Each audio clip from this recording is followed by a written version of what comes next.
Olá, está no ar mais um Advocacy e mais uma vez o programa está imperdível. Hoje falaremos sobre um tema que está em alta e que gera muitas dúvidas: criptomoedas, regulação, tributação e controle.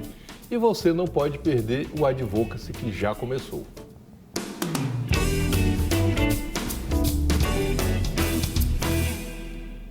Com o avanço da tecnologia, o mundo passa por diferentes mudanças todos os dias. Podemos dizer que as criptomoedas têm feito muito barulho no mercado financeiro e têm superado seus desafios para se consolidar no mercado. Mas ainda assim, o tema está distante da realidade de boa parte do público. E você, entende de criptomoedas?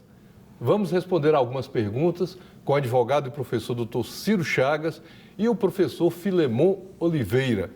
Sejam bem-vindos, doutor Ciro. Muito obrigado. Prazer é meu estar aqui. Professor Filemon, obrigado por estar aqui conosco mais uma vez. Nosso sócio. Não tem como o programa andar sem a participação dele. Sem ele eu estaria aqui, sem dúvida alguma. Muito obrigado, viu? Muito obrigado pela confiança de sempre. Para mim é uma honra, uma satisfação sempre estar aqui. Eu vou começar perguntando sobre o que são criptomoedas, porque recentemente nós tivemos um problema no Brasil e apareceu na imprensa nacional, e esse me permite, bem localizado ali na região dos Lagos, no Rio de Janeiro, problemas aí do investimento, pessoas perderam. O que são criptomoedas, para que o nosso telespectador possa entender isso? Bom, pode iniciar, Ciro. Claro. Por gentileza. É um prazer. Bom, Janes, primeiramente, acho que é bom destacar que existe um grande desconhecimento, tanto por parte do cidadão comum, quanto por parte, inclusive, de investigadores, da própria instituição, de como tratar aquilo que é realmente uma cripto séria, daquilo que realmente, às vezes, é o que se chama de pirâmide, isso tem que ficar bem claro. Mas, para a gente explicar isso bem, primeiro a gente tem que entender o que é efetivamente uma criptomoeda. Então, ao longo dos últimos anos, houveram muitas confusões a respeito de tratar criptoativo, criptomoeda, por exemplo, como milhas aéreas, que são ali chamadas moedas virtuais. Mas, tratando aqui do assunto específico, as criptomoedas são ativos criptografados, ou seja, que tem uma criptografia por trás, toda uma inteligência baseada no que a gente chama de blockchain, ou seja, é uma cadeia de blocos onde se registra toda uma transação de entrada e saída de valores. É uma definição que a gente consegue trazer. Doutor, mas vamos aqui fazer com uma definição um pouquinho mais, digamos, na minha linguagem e mais popular. Quando nós falamos ativos, o que eu posso traduzir como ativos para o nosso telespectador que às vezes não conhece essa linguagem? Excelente. Essa definição, aí nós estamos falando de uma definição jurídica do que se trata ativo, E contábil, né? A própria Receita Federal expede anualmente instruções normativas onde ela define o que seria ali um ativo. Um exemplo, ouro, um metal precioso, minério de ferro, a cripto, apesar de ser chamada de criptomoeda em termos leigos, atualmente a doutrina trata melhor como ativo criptografado ou criptoativo, ou seja, é algo que tem um valor, mas não necessariamente é uma moeda. De curso forçado, de valor. E tem regulamentação para isso já no direito brasileiro, de alguma forma? Sim. Nós temos algumas legislações esparsas, nós não temos ainda um marco regulatório geral. Recentemente, algumas semanas atrás, tive até a honra de estar presente numa audiência pública em Brasília, onde se tratava de um projeto de lei para exatamente regular, e eu pude ali trazer algumas das opiniões e contrapontos do projeto que estava ali se encaminhando em Brasília, onde o legislador trouxe duas agências para tratar do mesmo tema, Banco Central, a própria CVM. Então, eu tentei discutir alguns pontos positivos e outros nem tantos da norma. Mas, de fato, nós não temos uma lei geral ainda que trate do tema, apenas instruções por parte tanto da CVM quanto por parte da Receita Federal. Agora, nós falamos ainda de blockchain, mineração e etc., mas antes de entrar mais especificamente nisso, eu perguntaria para vocês, qualquer um dos dois, operacionalmente, como que se dá esse... qual que é o processo da criptomoeda ou do criptoativo? Assim, operacionalmente, como é que é isso? Onde nasce, para onde que vai, quem é que opera, quem que regula? É um ativo na bolsa? Como que é isso? Então, a criptomoeda ela é criada, né? E ela é criada em cima de uma sequência, onde ela é registrada em uma sequência lógica dentro de um sistema de blockchain, sistema de registros de transações. A partir do momento em que esse registro de transação ele começa a ter interesse das pessoas, naturalmente o preço, por uma demanda normal de mercado, o preço desse ativo ele começa a subir. Né? Se eu tenho muito ativo para pouca gente querendo, ele cai o preço. Se eu tenho pouco ativo para muita gente querendo, ele sobe o preço. Digamos, um ativo é ouro. Se o ouro é mais procurado, o valor sobe. Se o ouro tem menos demanda e ele tem um volume maior de oferta, cai o preço. Exatamente. O mesmo processo acontece também com uma moeda ou uma criptomoeda, uma moeda digital, nesse processo de mercado. Então, por isso tem a variação de preço, de valor. Esses valores eles são normalmente colocados, para ter acesso a isso, normalmente é oferecido através de uma exchange, né? Que são locais onde tem a condição de compra, venda, intermediação, negociação desse tipo de criptoativo.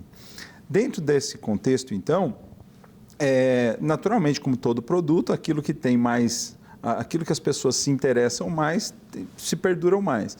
Os que se interessam menos, perduram menos, né? Ainda uma parte assim, mais de entendimento da linguagem. Quando você fala de um exchange, como se fosse uma casa de câmbio, por exemplo, que é um exchange virou. Mas isso também é via internet? Não tem... Exatamente. Também via internet. Assim como é uma casa de câmbio no mundo físico, por exemplo, que eu troco reais por dólar, por exemplo, no meio virtual, na internet, eu troco reais, eu deposito e dentro de uma carteira ele vai ser transformado ou não em Bitcoin ou qualquer outra criptomoeda que estiver vinculado àquela exchange. Lembrando que Bitcoin é uma criptomoeda, né? Isso, tem diversas criptos. Exatamente. E aí, por exemplo, essa é uma porque alguém, aspas, criou Bitcoin. Exato. Eu posso criar uma? Pode. Qualquer pessoa pode criar uma criptomoeda? O código, dá uma explicação sobre isso, né?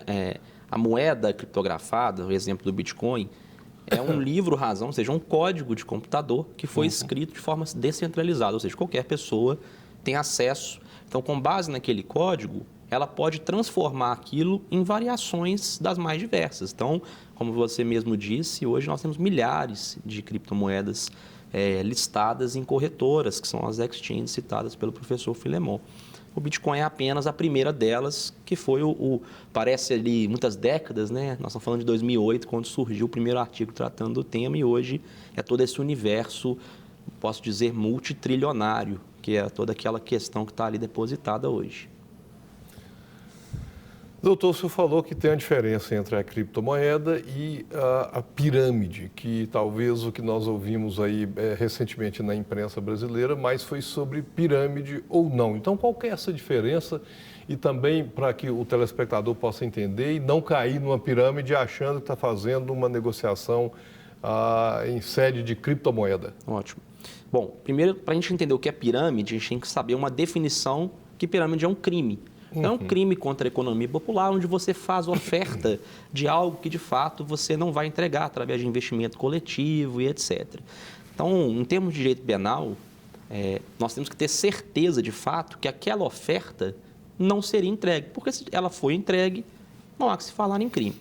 Por um investidor comum, a pessoa que quer ali investir, colocar um dinheiro em uma cripto, a sugestão é sempre pesquisar um pouco mais sobre aquele ativo, conhecer o histórico financeiro de variação, não ceder àquela ânsia de ter uma remuneração absurda de 100%, 500%, como é muito comum nesse tipo de mercado, às vezes até milhares de porcentos de aumento. Então, buscar uma cripto que tenha mais solitude, que tenha mais construção há bastante tempo. E é importante, eu acho que uma dica que vale dar aqui é o seguinte: se alguém te oferecer uma criptomoeda com garantia de variação positiva, ou seja, com garantia de ganho, desconfie. Por quê? Porque a criptomoeda, naturalmente, ela sofre as variações normais de mercado. Que é o regulador natural. Que é o regulador natural. Então, se alguém chega para você e fala assim, olha, eu vou te vender aqui uma criptomoeda e vou te garantir um ganho de 20%, 30% ao mês, isso aí já é visto de uma forma com certa desconfiança, porque se não houver mercado que valorize aquele ativo, ele não está garantindo, né? Então, assim, aí já começa a ter uma certa desconfiança. O porquê que essa pessoa está garantindo esse ativo, já que o mercado não está validando essa variação. Então, uma dica aqui é, se alguém for garantir um nível mínimo de remuneração, tome cuidado que provavelmente não seja um ativo tão sério. Não, é como se você for comprar ações na bolsa e a corretora te fala, olha, te dou garantido 100% de resultado positivo em tanto tempo. Não tem como, né? Porque isso depende do mercado, depende da própria empresa que as ações pertencem, de qual grupo, e essa instabilidade aí não tem como se garantir, né? Não é o governo que pode garantir o valor mínimo da poupança, né? Exatamente, exatamente. E como aferir melhor isso, professor? Porque não tem um órgão regulador que eu procuro ir lá. Sim, eu lembro da sua informação, pesquise um pouco mais. Sim. Mas quais elementos que eu tenho para pesquisa, Ótimo. quais ferramentas para eu pesquisar? Por exemplo, se eu vou fazer compra na internet, procure um site seguro. Sim. Uma referência tem um cadeadinho lá, por exemplo. Sim. Olha, procure lá nos sites de reclamação a respeito desse aplicativo, desse site de compra e etc. Quer dizer, é 100% seguro? Não, mas dá um mínimo de tranquilidade e também de assertividade naquilo. E com a criptomoeda, de que forma, instrumentos de pesquisa eu tenho para que eu não estou caindo talvez numa pirâmide financeira, por exemplo? Bom, acho que, primeiro ponto, a gente tem que destacar que nós estamos falando de um investimento de alto risco. Então, o cidadão que quer investir neste mercado, ele já tem que presumir que ele está diante de uma variação que vai ocorrer de qualquer maneira. Isso é inerente à lógica da criptomoeda. Ela tem uma variação constante. Então, como que você se certifica, ou seja, como que você atribui a confiança desse mercado? Bom, eu pessoalmente gosto de utilizar, ou seja, comprar, adquirir criptomoedas que estão listadas em grandes corretoras, que já fizeram todo esse trabalho de compliance, de avaliação, de validação da segurança disso. E aí nós temos as maiores do mundo aí que estão listando diariamente importantes ativos criptografados. E, além disso, já existem blogs na internet, grandes sites que fazem reviews diários também, informando sobre questões positivas e negativas a respeito da cripto. Então, é pesquisar. Como o mercado de ação, é necessário que aquela pessoa busque se informar antes de investir. Todo investimento, e aí, assim, desde você construir uma empresa, investir em um negócio novo, ou entrar na bolsa de valores, a gente sempre sugere o seguinte, que a pessoa tenha conhecimento do que está fazendo, que ela não terceirize princípios básicos sobre aquela determinada matéria, né? E que dentro desse contexto, então, ela não dê a outro um poder de decisão que é dela. Então, que ela se informe, que ela procure, que ela tenha conhecimento sobre aquilo que ela vai investir o seu dinheiro. Porque muitas vezes a pessoa vai colocar aí 20, 30 mil reais em um determinado item, né? Nós sabemos aí que pessoas até comprometem muito mais do que isso em situações que muitas vezes não vão trazer retorno para ela, por falta de conhecimento, porque muitas vezes alguém conheceu um amigo que enfim, gerou aquela questão emocional e as pessoas acabam perdendo a necessidade do conhecimento. Mas então, conhecer é fundamental para poder não cair aí em golpes, não cair em situações complexas, principalmente pela internet. Não é uma atividade extrativista, mas tem mineração, né? Sem dúvida. Doutor? O que é mineração em se tratando de criptomoeda? Professor Filemon. A mineração, o que acontece? Imagina o seguinte, vou dar um exemplo aqui, uma moeda virtual, ela é chamada de minerada quando um computador... Não é mineirada, né? É minerada, né? Minerada, né? Mineirada.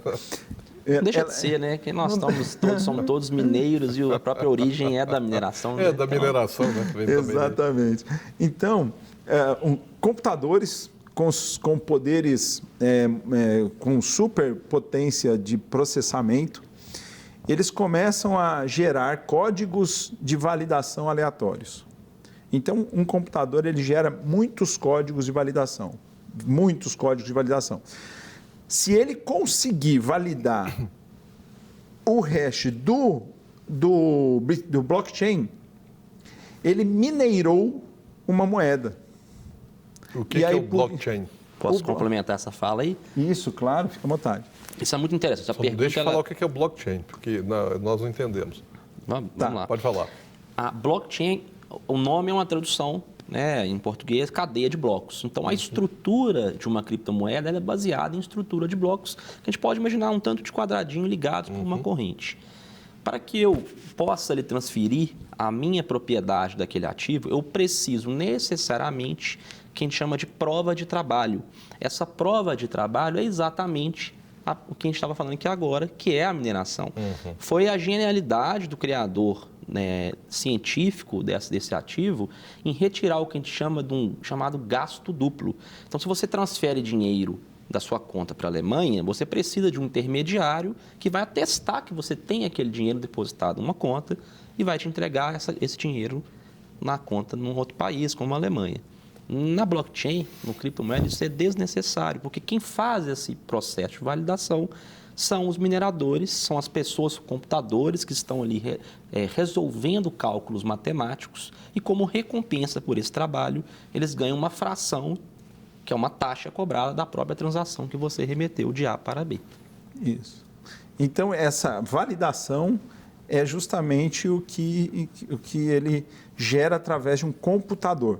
E esse computador, por isso é chamado de mineração, porque a fazenda de computadores que faz esse trabalho.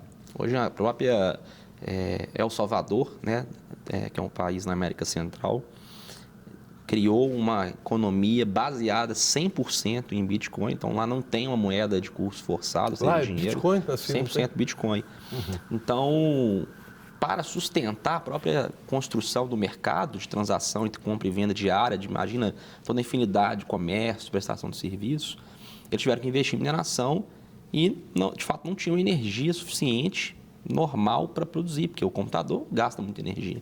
Então, eles, como tem vulcões no país, eles construíram usinas geotérmicas, ou seja, é uma coisa muito surreal, né? Utilizam de energia do vulcão para alimentar os computadores que vão fazer a mineração e validação. Então, eles estão minerando hoje no mundo inteiro, na verdade, porque a rede blockchain ela é descentralizada, ela está em todos os lugares do mundo.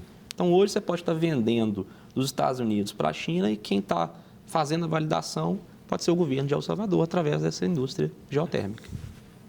Agora, nós podemos fazer transações comerciais usando esses criptoativos ou criptomoedas, seja qual for o nome que a gente dê? Sem dúvidas. Por exemplo, eu posso comprar um equipamento, um imóvel fora do país e aí vai entrar depois, daqui a pouco eu gostaria de falar dos reflexos fiscais disso, né? Isso. Contábeis, tributários, etc. disso. Por exemplo, eu tenho aqui um investimento e eu posso pegar esse valor que estiver investido e comprar um imóvel lá nos Estados Unidos, por exemplo. Então, como é que fica a tributação disso? Eu pago o imposto de renda, não pago? Para quem, de que forma, onde eu declaro? Pode ou não pode fazer transação comercial com as criptomoedas? Primeira pergunta. Além dos hackers, né? Sim. Que sequestram seus dados e depois pedem criptomoeda. Acho que são 3 pontos, né? Assim, primeiro, claro que sim, né? Qualquer pessoa no mundo pode comprar, basta utilizar de uma corretora que vai fazer essa transação, onde você remete, né, um valor em dinheiro e ela te recompensa como uma fração daquela cripto que você recebeu. Para você comprar um imóvel, por exemplo, nos Estados Unidos, você quer realizar essa compra, você vai ter necessariamente que transformar novamente, através da mesma corretora, aquele ativo em dinheiro. É como se você estivesse vendendo ouro. Para isso, você vai ter uma série de questões fiscais. Ou vendendo a moeda estrangeira também. Da mesma forma. A ótica da criptomoeda, ela não deixa de lado todas as obrigações inerentes ao mercado tradicional de tributação. Então, existem regras, eu acho que o professor Filemon sabe muito melhor do que eu para dizer isso, mas existem regras e não existem ilegalidades. O que tem que ser feito é recolher, né, os tributos. Como a gente estava dizendo, né, a transação de fora do país e tal, né? A gente precisa tratar a cripto como um ativo, da mesma forma como é feito hoje por instruções normativas, mas dar uma segurança, um arcabouço jurídico mais sólido do que nós temos hoje. Então, a transação, você imagina, se você vai remeter valores por exterior, você tem tributos incidentes sobre isso. Hoje, no Brasil, me parece que tem se feito, não tem outra palavra, uma gambiarra jurídica para tentar lançar um critério de tributação. Aí, né, os contadores vão fazendo uma mágica de analogia interpretativa para evitar uma autuação e etc., porque nós não temos o que a gente chama no direito tributário de legalidade. Ou seja, não se tem uma lei clara que define o que de fato é criptomoeda. O Banco Central não emitiu norma ou a própria Receita Federal a respeito? O que o Banco Central expede, da mesma forma a própria CVM, são instruções normativas, que em termos legais não são consideradas leis. O tributo precisa de lei. A instrução normativa, ela dá orientação, mas deveria estar mas não cria obrigação de forma alguma. do recolhimento, por não exemplo. Cria. E o tributo não pode ser adotado por analogia, como o direito penal. Da mesma forma. Pois e aí, como que fica isso? E aí, dentro desse contexto, né, muito bem trazido aqui pelo professor Ciro, o que acontece? A Receita tipificou de forma análoga a criptomoeda a um criptoativo financeiro. Ela equiparou a um criptoativo financeiro ou a um ativo financeiro normal, sujeito ao que a gente tem conhecimento de ganho de capital. Então, dentro desse contexto total, dentro desse âmbito geral, nós vamos ter ali uma analogia do ganho aplicado a uma criptomoeda, porque a criptomoeda ficou equiparada a um ativo financeiro dentro do ambiente da Receita Federal. Desculpa, professor, te interrompendo aqui rapidinho, mas voltando aqui ao doutor Ciro. Poderia ser assim, doutor? Porque se não há regulamentação do tributo na norma, inclusive com anterioridade, ele não pode ser recolhido, ele não pode ser cobrado, né? Sim. Isso são princípios basilares de direito tributário, tal qual o direito penal. E o que a gente percebe, foi o termo que eu usei, é uma gambiarra mesmo, uma construção analógica. Não, mas gambiarra, assim, absolutamente... É ilegal, né, no meu entendimento. Exato. Eu ia falar impróprio. Há um exagero da Receita nesse contexto, né? Porque a Receita percebe que ali havia oportunidades de tributação, de arrecadação direta, né? A Receita também, por outro lado, ela tem uma grande preocupação de que esses ativos eles acabem se tornando uma espécie de economia subterrânea, né? Então, paralela. E para, então, encontrar esse elemento, a Receita, de forma análoga, tipificou isso aí.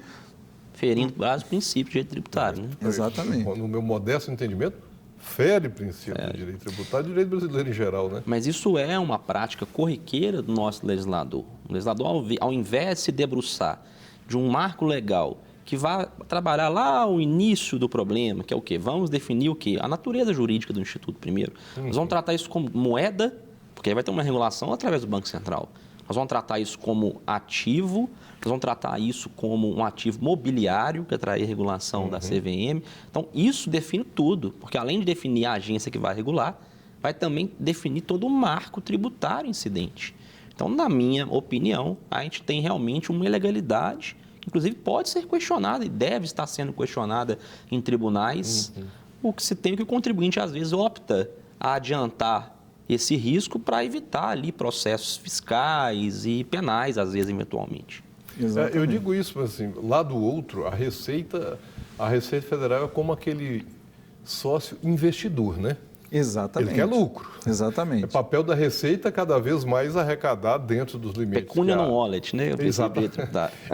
A Receita, se a gente olha, não, é papel da Receita sim arrecadar o máximo possível dentro do que prevê o direito brasileiro e arrecadar o máximo. Eu costumo dizer que a Receita é o sócio investidor.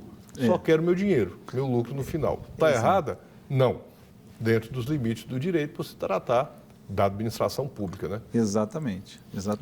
Em termos financeiros, além da questão legal mesmo, eu vejo isso como um problema de ordem econômica para o país, porque acaba afastando um potencial grau de investimento que uma série de empresas poderiam estar aqui com um marco jurídico bem definido, investindo nessa estrutura tanto de mineração. A insegurança jurídica Sim. causada por todo esse processo, porque a criptomoeda ela tem uma característica que ela não tem, digamos assim, ela não tem muita fronteira, né? Então, a gente está falando de uma criptomoeda, o Bitcoin, por exemplo, ele tem alcance praticamente mundial. E dentro desse contexto, ele sofre pouquíssima variação da economia local. Então, a pessoa, muitas vezes, onde tiver um pouco mais de segurança jurídica na sua operação, normalmente ele vai optar em trabalhar mais lá, né? Então, do que, por exemplo, trabalhar um contexto local brasileiro, e aí a gente poderia trazer aqui elementos do tipo a criptomoeda na constituição de um capital social da empresa, Excelente. por exemplo, né? Então, assim, como que isso hoje é reconhecido no direito brasileiro? Não tem previsibilidade. No processo no inventário, né? No inventário, é por um exemplo. desafio, né? Como que você vai fazer partilha desses ativos, se a chave privada, que é onde dá para a pessoa a segurança que aquele ativo de fato é dela, na criptomoeda ainda tem esse detalhe, a pessoa só é proprietária não baseada num registro, é baseada naquela senha, digamos assim, que permite a ela dispor livremente daquilo. E é pensando assim de uma forma tão mais ampla, né? Uma criptomoeda, por exemplo, se você perdeu a senha da tua carteira, você não recupera mais. Perdeu a senha, você perdeu toda a sua riqueza ali, num limbo, né? Então, dentro desse contexto todo... Tipo assim, morra, mas salve a senha, né? Testamente ela. Então, salve a senha, porque senão... E outra, onde que esse ativo estava, não estava declarado, né? Porque a gente vai falar de imposto de renda, por exemplo. O Manual do Imposto de Renda no Brasil, ele fala que operações acima de R$1.000 têm que ser declarados dentro do imposto de renda. E aí muita gente também confunde essa declaração do imposto de renda com a declaração de operações com criptoativos, que é uma declaração que tem que ser enviada no mês subsequente à operação do criptoativo. Então, se, por exemplo, alguém comprou... Inclusive para pessoa física? Exatamente. Se comprou ou vendeu, somatório daquelas operações, deu mais de 30 mil de criptomoedas, eu tenho que entregar até o mês subsequente uma declaração. Essa declaração de criptomoeda, ela justamente, muita gente tem até desconhecimento disso dentro desse processo. Então, volto a falar sobre a importância de se conhecer o mundo que a gente está entrando. O mundo das criptomoedas é um mundo de futuro, é uma oportunidade de investimento também, vai migrar para ser uma oportunidade de moeda digital para os países, mas precisamos entender, compreender, para não se aventurar naquilo que efetivamente a gente não tem conhecimento. Não é um terreno para aventureiros, né? Para leigos e quem precisa de estudar um pouco sobre isso. Como muitas vezes as pessoas acabam entrando, né? Achando que é um mundo de aventureiros e não é de fato. Agora, uma coisa curiosa também é com relação aos valores de investimento. Às vezes, você vê um consultor financeiro, a pergunta que chega para ele é: posso investir em qualquer valor na Bolsa? Pode. Depende da oferta que tiver lá de ações e valores dela. Pode investir em qualquer valor. Criptomoedas também tem um valor mínimo? Esse eu acho que talvez seja o grande atrativo do mundo das criptomoedas, né? Você tem uma fragmentação quase que infinita, o que te permite, dentro da escassez, que é como qualquer ativo, ouro, etc., mas você pode fragmentar o investimento. Se quiser colocar R$10, você vai receber uma fração correspondente ao valor daquele ativo e vai depositar na corretora. O que pode haver é que uma corretora ou outra tem um limite mínimo de investimento por questões de taxa. mas os valores geralmente são muito baixos, o que permite essa capilaridade. Hoje, nós temos mais cidadãos brasileiros com bitcoins do que com ações na Bolsa, que é, de fato, considerando às vezes um desconhecimento, uma informação relevante. Exatamente. É verdade. Talvez isso justifique ali a informação da pesquisa que o número de brasileiros e mexicanos que têm interesse em investir na criptomoeda seja maior do que o de americanos, onde já tem a cultura do investimento na Bolsa. Na verdade, no Brasil, nós não temos a cultura do investimento em Bolsa, em ações. É como se fosse algo assim distante, eu não entendo, e é só para grandes investidores, né? Assim, o Brasil não tem os pequenos, pessoas físicas. O mercado de capitais brasileiro ainda está, vamos dizer assim, ainda subdesenvolvido pela sua capacidade real, né? Mas o que eu entendo que isso mostra é também uma expectativa demonstrada por um comportamento social, principalmente trazido pela internet. Isso. Então, por quê? Porque as pessoas na internet, elas começam a conectar certos resultados de vida com certos comportamentos. E aí muita gente que começou lá em 2012, 2013, investindo, e ao longo do tempo conseguiu aí ter bons rendimentos, principalmente com Bitcoin, colocou isso aí numa rede social e aí houve um engajamento nesse tipo de investimento e um interesse nesse tipo de investimento que é diferente daquelas pessoas que falam assim, eu vou investir na Bolsa para poder ficar rico, digamos assim, né? Então, as pessoas associam quem investiu em Bitcoin teve um ganho exorbitante, então assim, eu vou me interessar pelo Bitcoin porque ele já mostrou para o outro deu certo, então para mim também vai dar. Então esse comportamento social aí, né, mostra justamente aí, é um comportamento social de rede e muito ligado ao nosso momento social do Brasil e também México, né? Acho que do mundo, né, professor? Porque, na verdade, ela nasce já no pós-tecnologia. Ou seja, exato. Nós temos uma geração que já nasceu com a tecnologia existente, que é diferente do meu caso, que é chamado de eu migrei para a tecnologia, eu não sou nativo dela. E a criptomoeda vem com essa tecnologia, ou seja, ela já pega um segmento da população que nasceu dentro da internet, tudo é virtual, é digital e etc. A Bolsa de Valores não. Qual é a imagem que a gente tem da Bolsa de Valores? É só gente que tem muito dinheiro, muita estrutura, que vai lá investir. Não, em um lugar grande, cheio de gente, com um monte de telefone na mão, a gritaria que ninguém sabe o que está falando, ou seja, não é ali no silêncio, que agora já não é mais assim também, né? Exatamente. Mas essa geração que talvez esteja migrando, aliás, indo para a criptomoeda, seja essa que já nasceu com a tecnologia e a criptomoeda já é também, assim, digamos, produto da tecnologia. Né? E as marcas, de uma maneira geral, as marcas que hoje fazem, aí, vamos dizer assim, o comportamento social serem mais comportamentos de sonhos, elas estão migrando muito para esse sentido. Um exemplo assim é a Tesla, né? A Tesla, por exemplo, ela aceita bitcoins para a compra de veículos delas. E o próprio Elon Musk, ele é declarado um dos maiores investidores. Que é o dono da Tesla. Que é o dono da Tesla, é declarado um dos maiores investidores de Bitcoin. Então, nesse contexto, as pessoas têm nessas figuras uma certa referência de resultado. Agora, quais são os riscos e vantagens, por exemplo, de fazer um investimento em criptomoedas? Você pode... Riscos. Vamos lá de risco, né?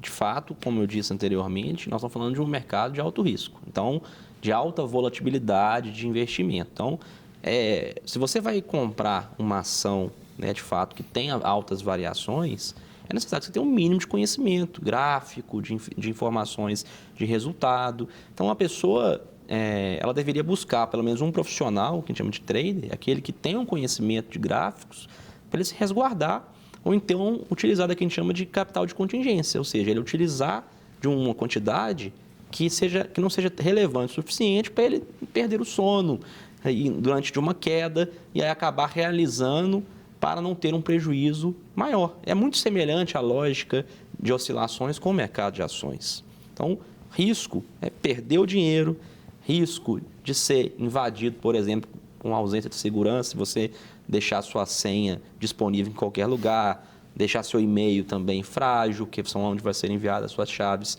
de recuperação. isso pode fomentar um ataque hacker e você perder ali, de fato, o acesso à sua conta. Um roubo virtual, né? Um roubo virtual. Um furto virtual. Né? Furto virtual. E as vantagens dela?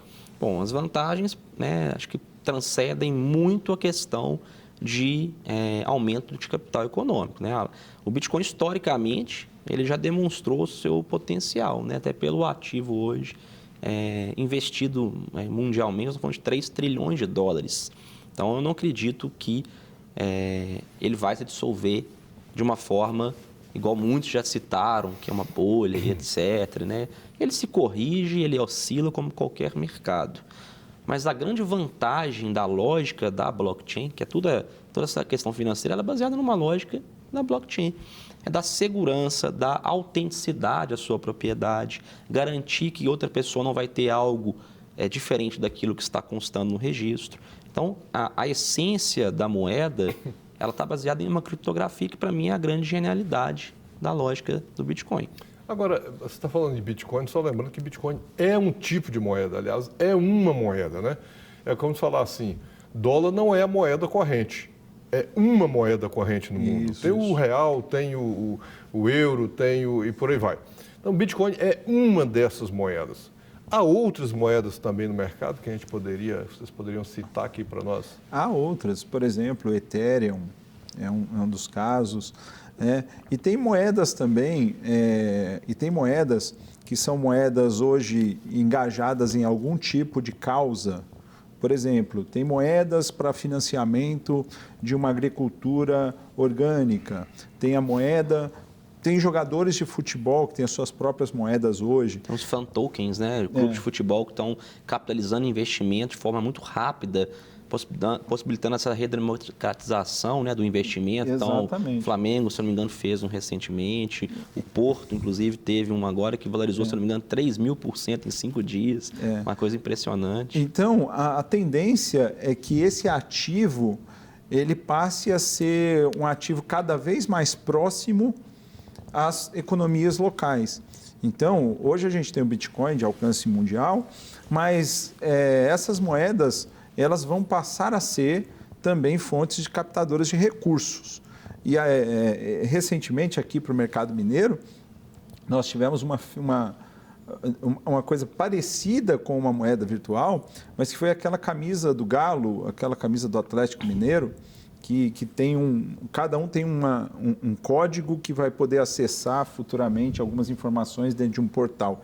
Então, esse tipo de situação vai ser cada dia mais próximo à nossa realidade, à nossa situação mais local, menos mundial. Agora, professor, nós estamos aqui já no finalzinho, tem só mais um minutinho, eu vou perguntar para vocês hoje de uma maneira bem objetiva.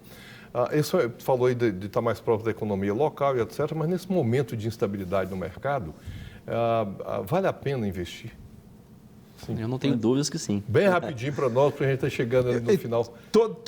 Toda volatilidade em excesso, ela é uma grande também oportunidade. Sim, porque, exato, de uma forma ou de outra, quando o mercado ele está volátil demais, ele sobe, então você pode aproveitar no momento de subida e também na queda você pode eventualmente ali compensar algum tipo de perda em algumas operações. Então, assim, mas sabendo fazer é muito importante. Também depende da ação, né? Igual na Bolsa. Teve um momento que as ações da Petrobras estavam em baixa, mas a gente sabe que a Petrobras ia subir em algum momento, quer dizer, compra na baixa e vende na alta. Sim, exatamente. Né? Não só essa operação, tem outras também. Não, sim, mas falando assim, uma lógica que dá para adotar, sim, claro, se vale a pena ou não. Claro, mas tem que ter o conhecimento, tem que estar acompanhando o mercado, não tem aquela ideia de que o simples fato do meu dinheiro estar lá já me garante ganhos, já que me garante... Isso não, isso tem que ser feito com bastante conhecimento também. Eu complementaria que nós estamos diante de uma revolução mundial e... de fato, acho que é uma oportunidade que as pessoas possam realmente estar à dianteira dessa revolução econômica que nós estamos vendo. Bom, gente, obrigado. Nós chegamos aqui no finalzinho, tem algumas dúvidas aqui ainda, mas se alguém também mandar para nós pelas nossas redes sociais e pelo WhatsApp, a gente passa para também a gente responder. Claro, estamos à disposição também. E quero agradecer ao professor Filamon, doutor Ciro, Muito tá aqui obrigado. conosco. Prazer é meu. Obrigado. Conversa tão importante. Obrigado. E nós chegamos aqui ao final de mais um Advocacy. Obrigado por estar conosco e eu espero por você em nosso próximo programa. Até lá.